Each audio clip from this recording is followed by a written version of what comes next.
Rahmat, bu kitobni anchadan beri o'qimoqchi bo'lib yurdim. Hazırlashdim. Assalomu alaykum. O'zingizni tanishtiring. Ismim Dilafruz.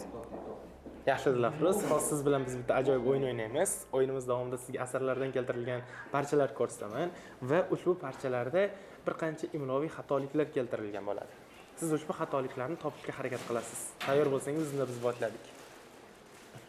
Mana.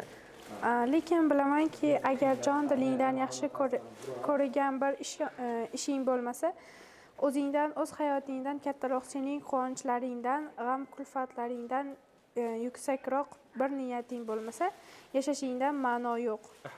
Endi xatoliklar. Lekin bilamankidan keyin virgul bo'ladi. To'g'ri. Jon diling o'rtasida tire bo'ladi.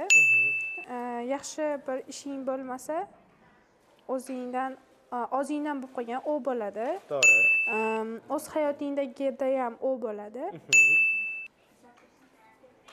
Sening quvonchingdan virgul bo'ladi.